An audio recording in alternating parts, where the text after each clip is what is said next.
Hi, this is Duncan from Rock and Roll Reviews. It's Monday 27th of January 2014. We're in the ABC in Glasgow and I'm joined by Soil. How's it going, guys? Hey, how are you?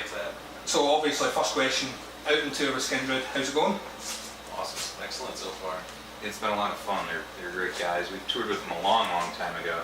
Oh, excellent. But it's great to actually link back up and do another proper tour together. Yeah, fantastic. Your new album, Hole, came out last year. So obviously quite a lot of stuff about the band kind of reuniting to the original lineup. What was it like recording that album? I mean, did it just feel like no time had really passed at all, or was it, did you all have to kind of get back into the groove or anything like that with it? It was pretty natural.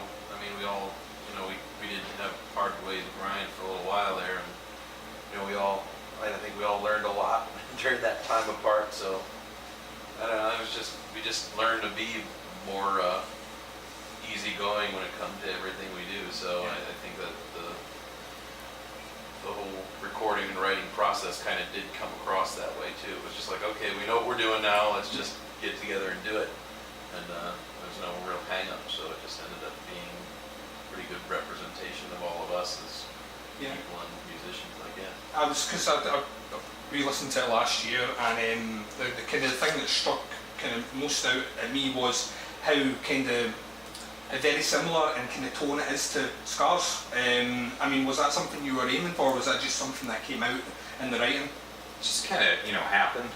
I mean, naturally, with us getting back together, with the core of the band, it's going to sound, like it did back then, because we had 2 records in Ryan's absence, and it just kind of naturally happened. I think some of that fire and anger and piss and vinegar from the Scars days, kind of we got that again back on this one. Yeah. And it kind of gave that the little slight edge and anger that the Scars record had. We were able to portray that on Whole. Yeah, the fans will be loving it as well. I mean, there's one thing metal fans always love is the original lineup of bands, kind of the original incarnation. Obviously the album was kind of Pledge campaign funded.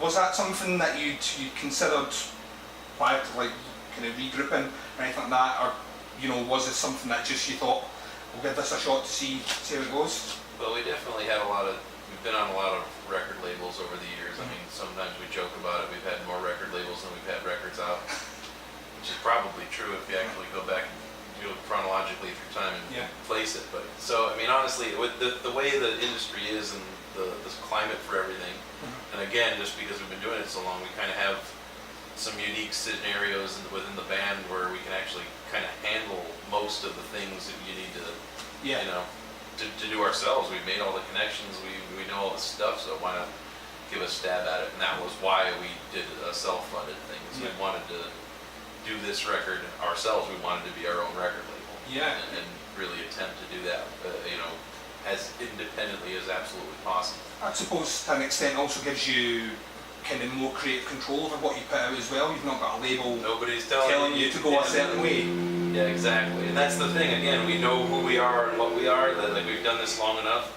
It's kind of silly to try to have someone else insert their opinion on it. If we were starting some brand new project that was coming from a completely different point of view, then maybe we would have wanted some other influence, but not in this case. We know who we are, what we we want to do, and how to do it. So the fans get what they want out of that as well. It is honestly, it's a true representation of where we're coming from, and so that's the coolest thing about it, I think. I mean, obviously, we're touching on a lot of that there. I mean, last year we saw an American band use kind of Kickstarter as a means to get over and tour as well. So I mean, there's scope there right away. Obviously, the fans want to see the band play. Sure. The fans have got an incentive to do it as well. Sure. Is it something that you'll do moving forward? Do you think? Do you have a good taste experience out of it? We've brought up maybe possibly doing things like that because there's ideas, of like touring and stuff like that to, beef up the stage show or some things like that. Because we've seen some other bands do that too. Try to do like campaigns to get out on tours. Because especially going out when you support some other bands, there's usually not a lot of money for the support bands. To get out in front of those people again, sometimes you need a little extra kick, and that would be helpful for that. I mean, we haven't had to do that, so but I mean, it's certainly not off of the realm of possibilities, and it's as long as everybody thinks it's cool and it trends and people understand why you're doing it, That's and it's explained correctly, it's not just a handout, it actually is going towards, you know, there's no record label giving tour support anymore. yeah. So that's the kind of the idea. As long as everybody's cool with that, then our fans are cool with the scenario, we would definitely probably think about doing something like that again, sure. I think metal fans as well, especially, seem to have a good grasp now of what the industry's like as well. So I mean, you don't see many bands out with kind of like Our World of Music Sure. firing out Kickstarters or pledge campaigns. I think people, especially, you know, you do enough interviews with enough bands, we're all in this boat together, and I'm sure most of the bands, you know, answer pretty similarly. Yeah. So people reading interviews, you read enough of them, you kind of get the gist from bands, like it's, you know, things aren't quite what they used to be. So you Yeah. have to do things out of the box, at least compared to how it was 10 years ago to make it happen and keep the music coming to the fans. And that's really ultimately anybody wants to do. I just don't like it when people think that it's, you know, bands begging for money, Yeah.